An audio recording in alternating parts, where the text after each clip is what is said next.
Fox News Alert on this Monday. President Trump is holding a listening session on health care at the White House right now, and the CBO's cost analysis of the GOP Obamacare replacement plan could come out at any moment. That report could have a huge impact on what happens next. This is Outnumbered. I'm Harris Faulkner, here today Sandra Smith.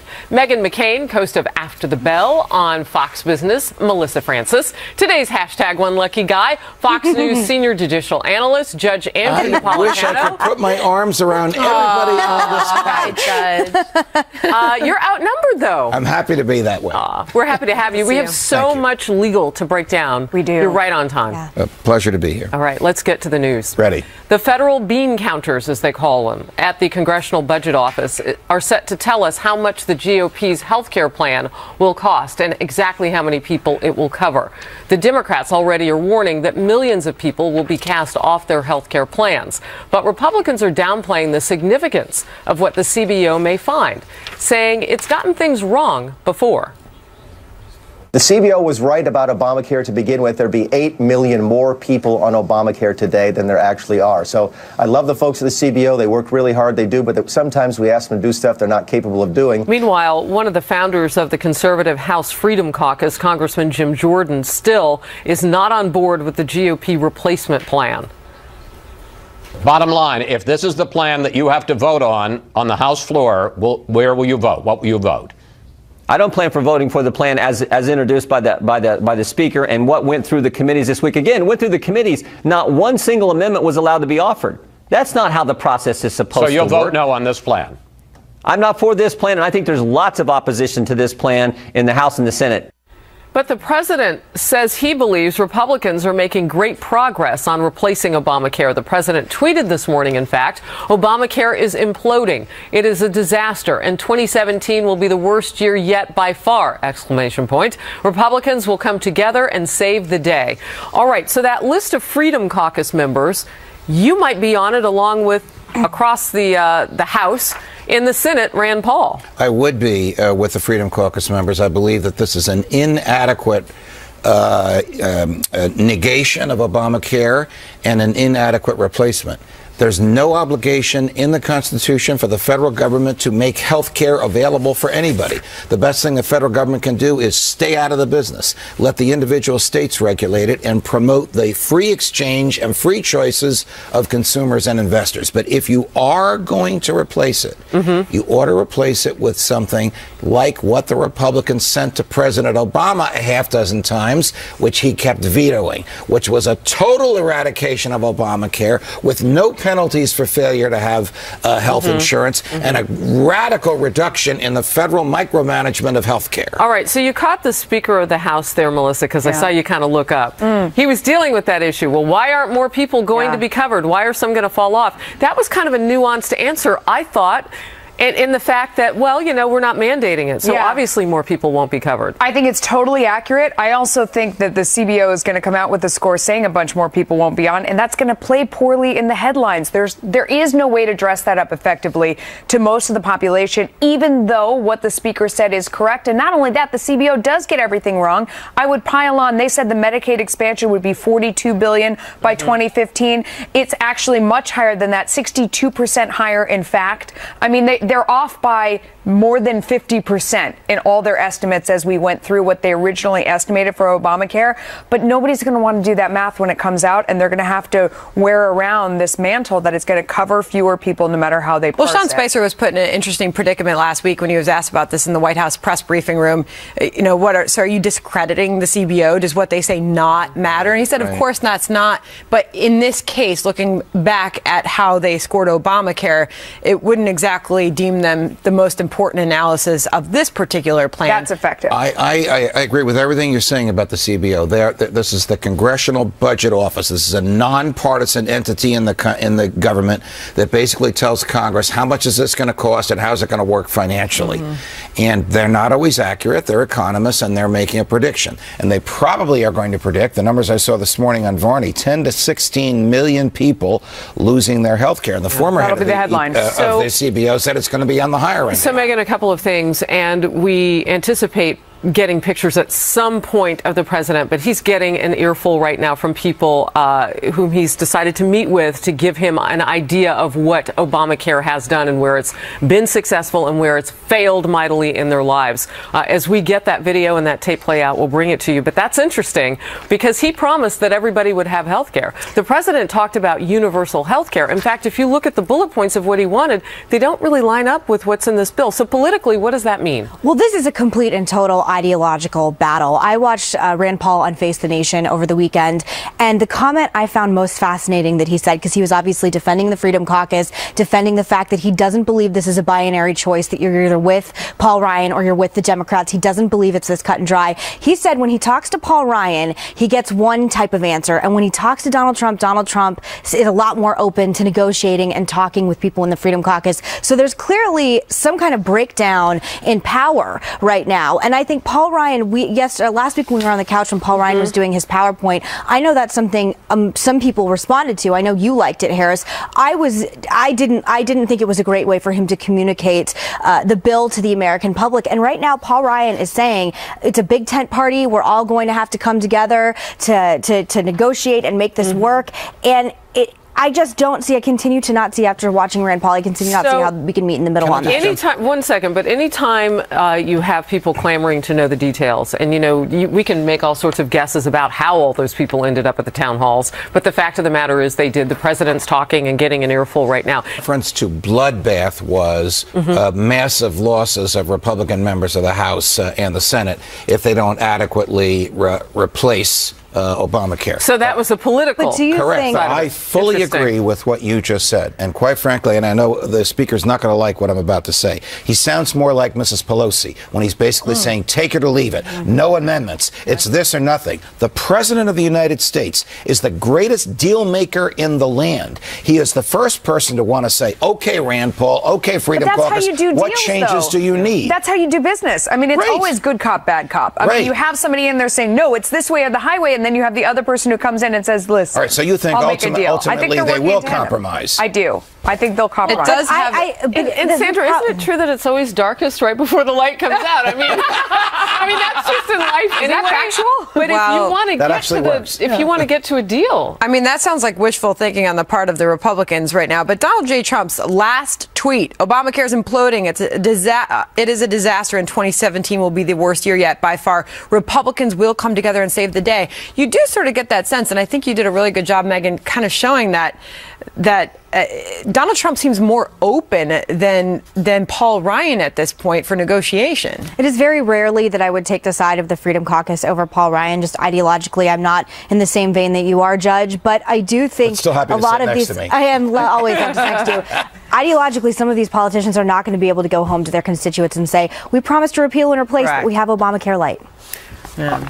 All right, we want to go now to where the president is meeting, and he has had some opening remarks inside the White House with a group of people who he's invited in to tell him exactly what their lives have been under Obamacare. Let's watch together. Thank you all for being here today. It's a great honor for you to share your personal stories of struggle under the enormous strain imposed on you by the very, very failed and failing Obamacare law. Secretary Price and I, along with my entire administration, and a lot of people in the Senate and a lot of people in the House, are committed to repealing and replacing this disastrous law with a health care plan that lowers cost, expands choice, and ensures access for everyone. You represent the millions of Americans who have seen their Obamacare premiums increase by double digit and even triple digits. In Arizona, the rates are over 116% last year. 116% increase. And the deductibles are so high you don't even get to use it. Many Americans lost their plans and doctors altogether, and 1/3 of the counties, think of it, 1/3 only have one insurer left. I mean, the insurance companies are fleeing. They're gone. So many gone.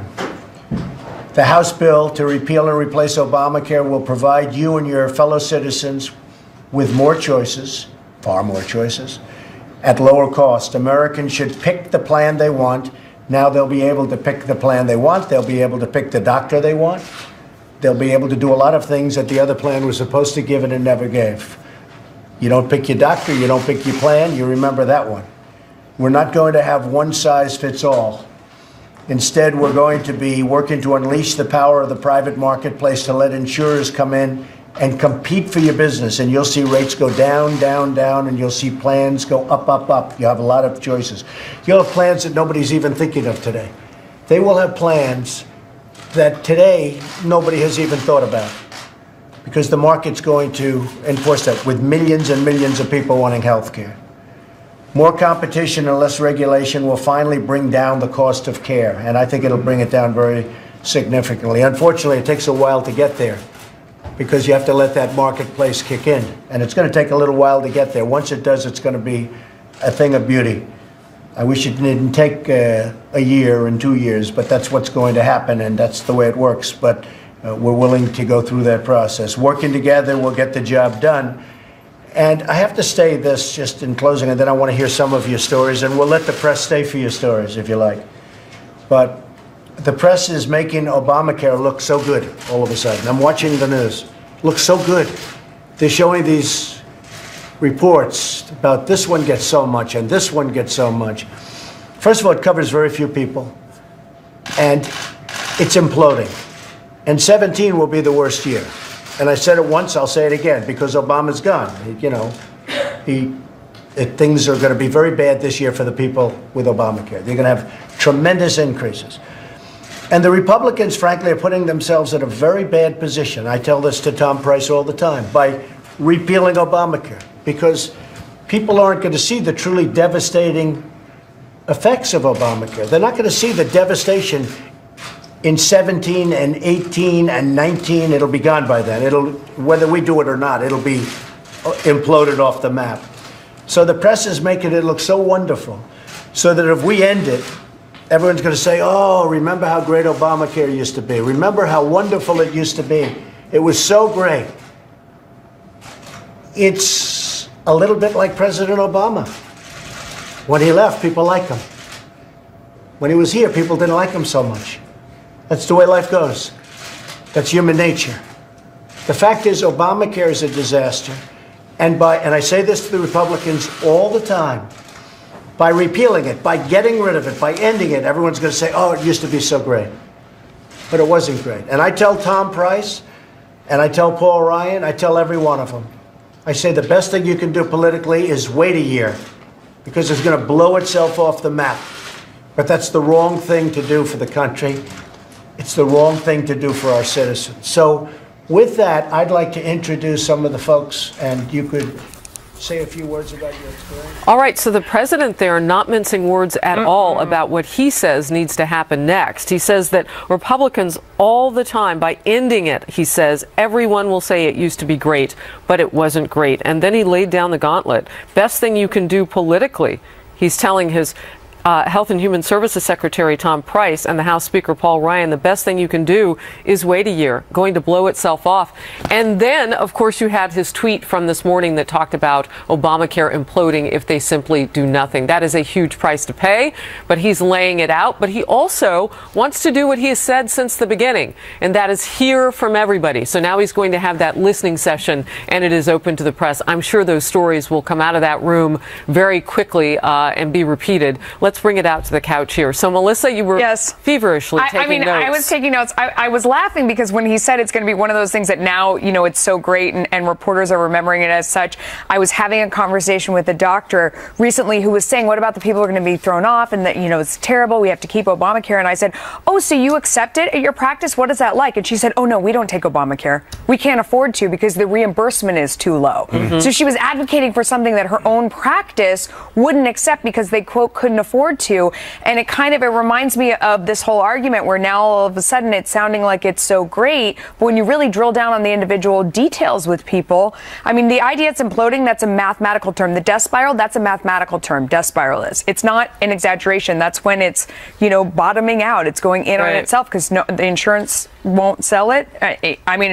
they're not in the markets, the whole thing. What did you make of the part where he said, all of a sudden the press is making Obamacare look good? Well, I don't blame him for putting a little bit of a spin on things. There's very little way that the press can make Obamacare look good. I truly believe that it is the economic disaster that he has preached that it was, primarily because it is the federal government micromanaging 16% of the economy, which is healthcare.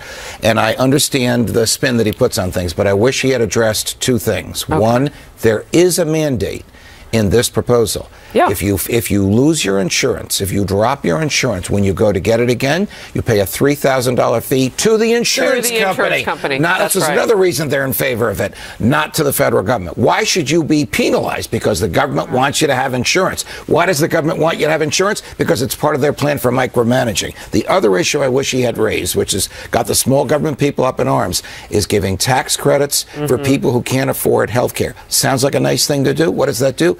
Adds to the deficit. We're already $19.5 trillion in debt. This is going to add X trillion to our debt. But I also understand that people who can afford it get some tax credits too. Yes, exactly. And that's part of the problem, because now you're helping the people who don't necessarily financially need to So the government is going to go out and borrow money so people who can afford health care get it. Are they borrowing, or are they letting you keep more of your own money? When you earn money and you get a tax credit, that's more of your own income you're keeping. You're not getting other people's money back from the government. You're getting your own money back. You're getting a reduction in your taxes. Well, and then the other issue too, when you drill down into it, if they're giving you a tax credit for your fund, your little vat of money of $4,000 to go out and buy insurance, in places like Arizona and others, you need a lot more than $4,000 to go buy even what you already have. There are some issues. The Freedom Caucus chairman, Mark Meadows of North Carolina, has said he wanted the time to be able to go through this. Why rush it through?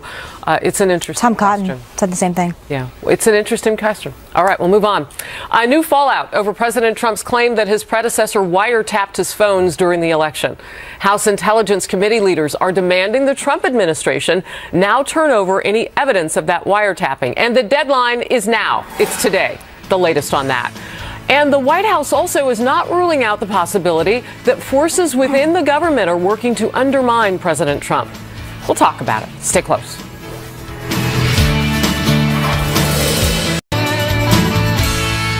The House Intelligence Committee wants any evidence on President Trump's wiretapping claims turned over by today. Committee Chairman Devin Nunes and the panel's ranking Democrat, Congressman Adam Schiff, made the request in a letter to the Justice Department.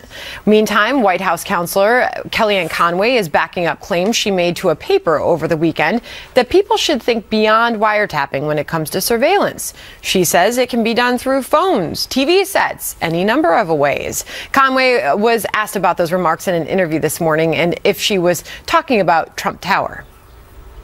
I wasn't making a suggestion about Trump Tower. These are two separate things. That's what you were asked about. And I answered him about surveilling generally. But you have no evidence that that kind of surveillance was used against Trump Tower. I have no evidence, but that's why there's an investigation in Congress. That's particularly what investigations are for. Just to be clear, you're saying you have no evidence for these allegations. No, of course I don't have any evidence for those allegations, and that answer has nothing to do with what the president said last week.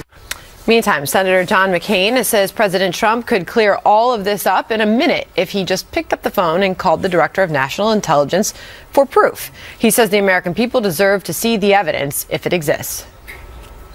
President Trump has to provide the American people, not just the Intelligence Committee, but American people with evidence. I think the president has one of two choices: either retract or to provide the information that the American people deserve, because if his predecessor violated the law, President Obama violated the law, we've got a serious issue here.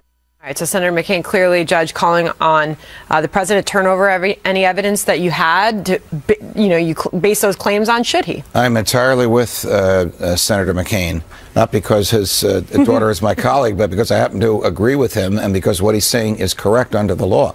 There are now nearly 100 people trying to find what evidence there is. I'm talking about investigators from the Senate, investigators from the House, and FBI agents. If they are chasing a phantom, If they're looking for something that doesn't exist and never existed, it's a reprehensible waste of government assets. If they're looking for something that does exist, well, the president knows how to help them find it. Senator McCain is correct. The president can call up the head of the NSA or the director of national intelligence and say, I was told by so-and-so that I was being surveilled by such and such. Give me the evidence. Now, Fox News has spoken to intelligence community members who believe the surveillance did occur and that it was done by British intelligence, thereby removing the FBI, the CIA, and the NSA from it.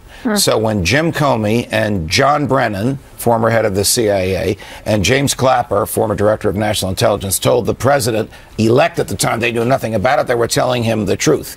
If Barack Obama used a foreign intelligence agency to spy on an American who happened to be a candidate for president and then president-elect, we have a very, very, very serious criminal issue on our hands. Wow, so, three berries. So that backs up what your father is calling for, turn the evidence over if you have it. But what we know, Megyn, is he's not doing that right now. I think sunlight is the best disinfectant in life in general. And I think if they have more evidence to show the American people, it is not out of the realm of possibility, as you just put so eloquently, Judge, that this is possible. It could have happened. If it did, in fact, happen, it is a scandal that would be worse than Watergate. And that's something we should all collectively be taken very seriously. What doesn't help me, I'm already kind of a paranoid person in life in general. When Kellyanne Conway's going on TV saying that my microwave could be spying on me, it doesn't help with anything. I'm not exactly sure what you're saying. Should my father is a government official. Should I be putting tape over my microwave like I do the camera on my computer at home? I mean, we're going towards sort of like levels of conspiracy theories that I think takes away from the allegations here, which, as we have covered,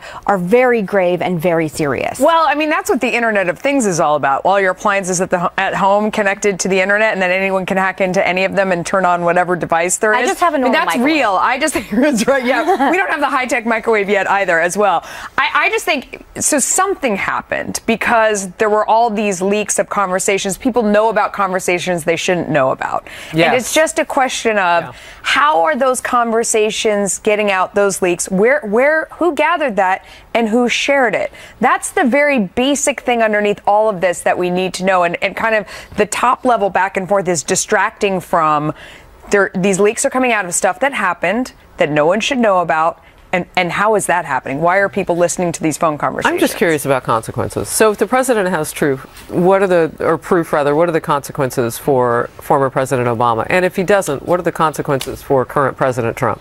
That's a $64,000 question. Those are great questions. There are legal and there are political consequences. It depends upon who knew what, when, and who ordered what, how. How do I get my hands on that $64,000?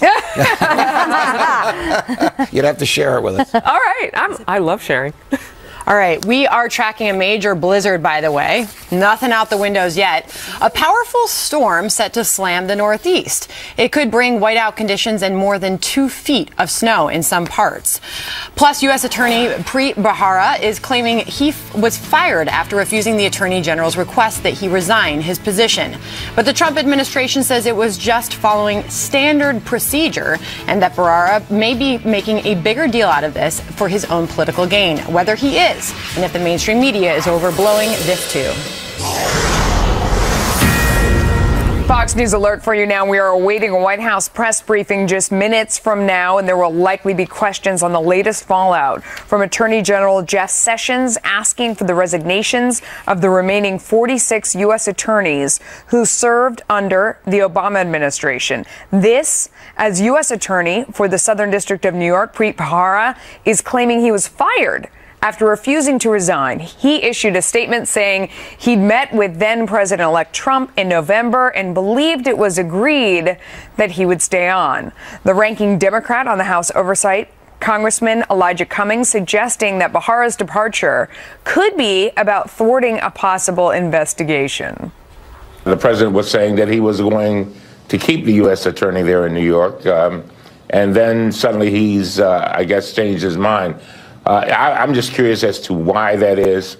And certainly there's a lot of questions coming up as to whether President Trump is concerned about the jurisdiction of this U.S. attorney and whether that might affect his future. But a senior administration official suggests Bahara may be considering a run for governor and could be making a big deal out of all of this for political gain. No. And counselor to President Trump, Kellyanne Conway, also saying there was nothing special about asking the U.S. attorneys to resign. This is just not a news story. It's a lot of noise, not much news, because it's very uniform and it's very common for presidents to ask for the resignations of political appointees like ambassadors and like U.S. attorneys. The past few presidents have done this, and we made it uniform. The president made it uniform so that there were no carve-outs. There was no special treatment.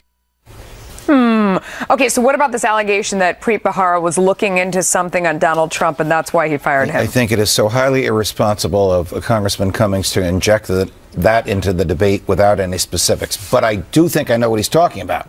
A couple of people in New York filed a complaint with Preet Bharara's office suggesting that the President of the United States was violating the law by receiving dividends on stock that own a hotel that receives foreign visitors. Now, this is a rather intricate argument, but it is absolutely frivolous. He's entitled to receive dividends on stock no matter how the revenue is generated by the corporation in which he owns the stock. But beyond that, when you are the U.S. attorney, whether it's New York or Chicago or wherever it might be, you serve at the pleasure of the president. You know this before you get the job. You know it on day one. You are reminded of it almost every day because the picture of the president is in your office and stares you in the face. Yeah. When the president asks you to go, you go. Unless you're planning to run for office in New York City, where resisting Donald Trump and forcing him to fire you for Democrats is a badge of honor. I'm confused about the difference. If someone doesn't want you, doesn't that mean that you should leave? And in fact, haven't they fired you? Yes. Have you ever dated anybody and they said, you know what, you really should go, and you keep dating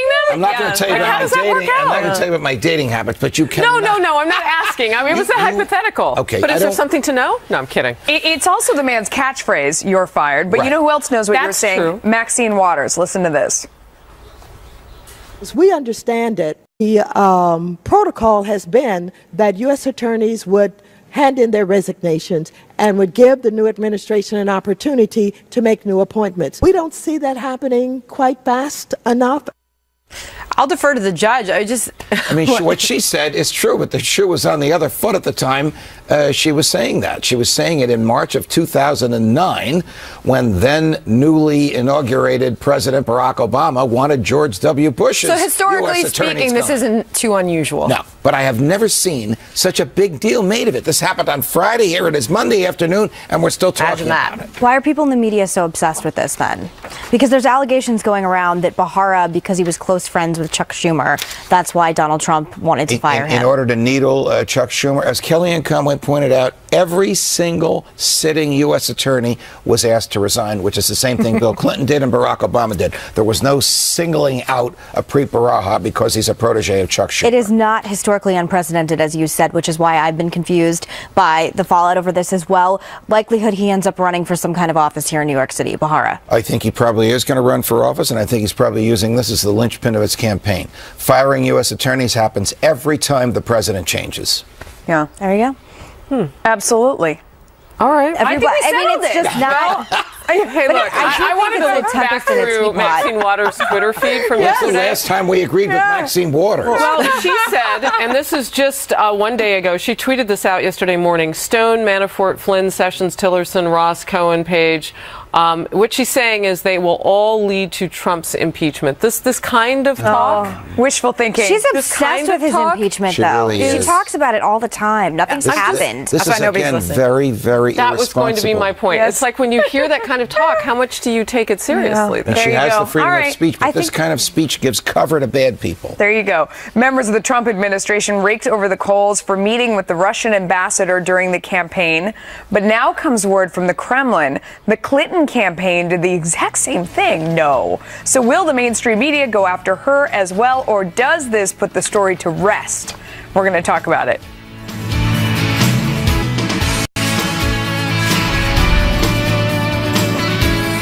A new twist in the controversy over Russian contacts with officials in President Trump's campaign during the election. According to a spokesperson for Vladimir Putin, the Russian ambassador met with people connected to the Hillary Clinton campaign as well. The spokesman saying it's the ambassador's job to stay in touch with both sides and that the meetings were about U.S.-Russian relations and had nothing to do with the election. Watch.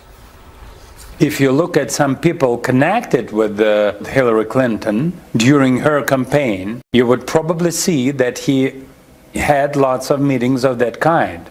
But there were no meetings about electoral process. There are lots of specialists in politology, people working in think tanks, advising Hillary or advising people working for Hillary. So if you look at it with intention to demonize Russia, you would probably see that yes, he was trying to interfere in Hillary's activities. But it would be nonsense because this is not true.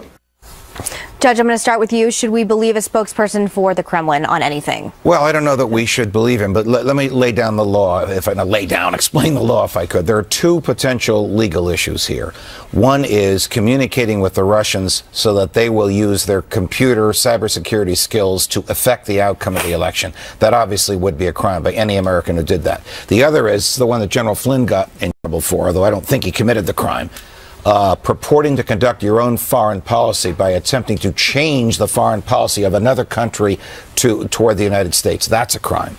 But meeting with the ambassador, talking to the ambassador, anticipating a new administration, and whether it's done by Donald Trump's people or Hillary Clinton's people, is not only acceptable, not only is it not a crime, everybody has done it, and it's what you would hope would be done. Yeah, it came out. I mean, when all those pictures came out of the Russian ambassador being present at President Trump's speech a few weeks ago, going to the Republican convention, going to many events, it sort of came out that it's not that strange to be meeting with the Russian ambassador.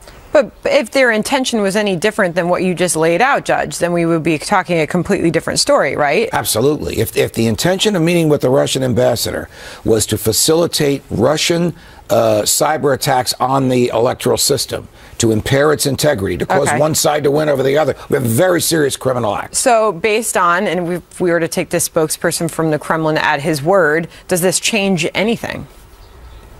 If what he's saying is true, then both sides were speaking to the Russian ambassador and their conversations were innocuous.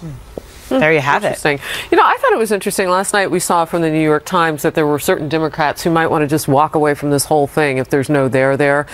You've got Congresswoman Spear of California who says, I'm not going to be part of some dog and pony show that is not a serious effort to do an investigation because this is really serious. You and I were talking about this in the break. I mean, if this is worth looking at, then why are Democrats treating it like, you know, it's the party to go to and not seriously looking at it? There's a 9-panel group that are looking at this. Spear says, under certain circumstances, they might all walk away from this. Apparently, so what would those be, I want to know? Apparently, she believes that the Republicans will not endeavor to get at the truth, that their goal, according to this Congresswoman, is to conceal the truth rather than reveal it. But she's talking about members of her own party who'd be willing to walk away. She must be a Democrat. She is. Right, so she's saying don't trust Republicans to investigate the Trump campaign. That's basically what her argument is. But this is one of those things that you say it enough times that it becomes planted in the subconscious of the American people. Yes. So they've said Trump, Russia, Trump, Russia, Trump, Russia so many times. There's been so many different things, so many connections that it's out there. It's built out. That's like Pavlov's dog. People, said that very well. Honey run, honey run, honey run. Now you just run. One more it's just Trump, right Russia. there, so that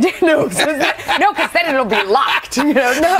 But it's built in, so it doesn't really matter at this point, even what happens from here. And the shame of it is we really should figure out who's leaking this top secret information. We really should figure out if there was anything there. And I don't know that we're ever going to get to the bottom of it because there's so much politics on top of it. Somebody actually leaked the conversation that Lieutenant General Flynn had with the Russian ambassador. They selectively leaked it to make him look bad. That is a human being who knew exactly what they were doing and who was trying to influence the president's decision. If you magnify that out, that is the intelligence community or someone's in it manipulating the president of the United States. So what are the consequences for doing that? Very, very, very bad. It's a criminal act to reveal the transcript of surveillance. All right. The line to me of the hour was what you said, Megan, and that was about sunlighting.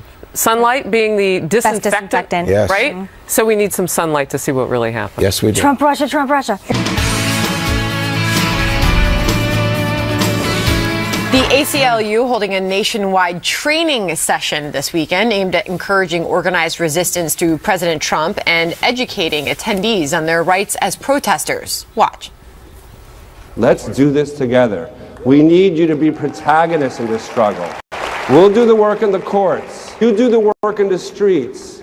And failure is not an option. Because if we can put the pressure on elected officials through town halls, through lobbying, through direct actions, for protests in support of the values we believe in. The organization also launched a grassroots online organizing platform, peoplepower.org, aimed at helping people connect and coordinate protests and rallies in their communities. So what do you make of an organization like this putting together protests and rallies? I agree that protest is part of America, and that the right to speak out against the establishment is guaranteed by the First Amendment. But here's the problem for police. They have to guarantee the right of the speaker to be heard and the right of the protesters to be heard. They have to find that fine balance so that we don't have what's called the heckler's veto, where the protest is so loud they have succeeded in silencing or scaring off the podium the speaker. And it is the job of the police to find that right balance. So it's interesting about what you're saying, because when you look at areas like Berkeley where you had pro-Trump rallies, and then you have the anti-Trump protesters come up. I say, if you put your hands on somebody, if you go too far, then you belong with the police officers carted off. That's a lot of responsibility for the police officers. Yes, it is. The Supreme Court has really put a very difficult job on the police officers, but it's the best we can do to try to maximize everyone's First Amendment right to speak and be heard. The characters in the back of the room that are trying to silence the speaker, and the speaker that most people have come there to listen to. It tells us another thing, right, Megan, that people and groups like this are just still having a hard time taking in the outcome of that election. I don't have a problem with protesting as long as it's civil and there's no violence. As you said, it is a right we have as all Americans. I think the amount of protesting that has gone on since President Trump was elected is ridiculous. I continue to ask the question, what legislation would you like passed? Because I think for me, I was an early supporter of gay marriage and marriage equality. It was a very simple thing for people to understand. I want gay people to have the same constitutional rights as straight people. Super simple, and I think that's why it was ultimately effective in the relatively short amount of time it was. Some of these people, the women's movement, I don't know what legislation you want other than you're mad that Donald Trump is pro-life and whatever else. A lot of these movements, they just really suffer from the fact that I don't know what you want other than you hate President Trump. Yeah. No, they absolutely have the right to go out and do their thing. And when it's organized, I mean, great. Get together and go out and have your point heard. At the same time, see, you said something really important, is that both sides need to be heard. And in so many cases, their stated goal is to stop whoever is up there speaking. We saw that at Berkeley. You yourself have talked about the fact people don't want to go to campuses any longer because they've been frightened for their own Middlebury safety. College, Charles Murray, I watched the video over the weekend. Charles Murray was screamed at, stamped at. The students were going hysterical. He didn't even get a chance to speak. And it's just, again, if you're going to go to that level, you lose complete and utter respect, at least from me. And I just don't think you're achieving any collective goal you probably want. That destroys First Amendment values, because that's just noise. That's not the exchange. I did see it. It's very difficult to watch. It's uncomfortable. That's not the exchange of ideas. So I have a question for you. So if the ACLU is streamlining the process by training its protesters, so to speak, when they act out and become violent and do just awful things, as we have seen some of them do in the streets for all sorts of, occasions, if you will, does that hold the ACLU accountable, since they trained these people and had an expectation? They didn't train them to do violence. Everything that we just heard Anthony Romero say was perfectly protected speech, loud, organized. Does it help to have that kind of direction then? Yes, because if you pressed him, he would say, you must stop short of violence. And if he pressed him, he would say, you must stop short of outright silencing the speaker. Or maybe he'll say that on his own. Also, what you saw there was a great fundraising opportunity. I mean, the ACLU is out there talking about your rights are being trampled on. You have to stand up for, and then it's, donate and support. Right. And we support you. So it's like when you see these videos and you see these people in these organizations, know that they see Trump as a tremendous fundraising opportunity. There's nothing and wrong with they're touting big numbers and growth in their membership. They say it's tripled to more than 1 million, with more than 135,000 people signed up to take part in the People Power campaign as of Saturday. Wow. Interesting stuff. All right, more Outnumbered in just a moment. We'll be right back. It was great great because we got to say Naps is back. Oh, Did you have Judge, fun? thank you. Thank you, my dear friends and colleagues. Loved every minute of it. We got a lot going on today. Yes, we and do. this week. By Thursday, March 16th this week, we will see the executive order on immigration. And the come out. streets may be shoveled. And by Thursday, it's going to be 3 feet of snow outside that window by Thursday. Stella's coming. We'll see. Stella the Storm. We'll see you back here tomorrow at noon Eastern.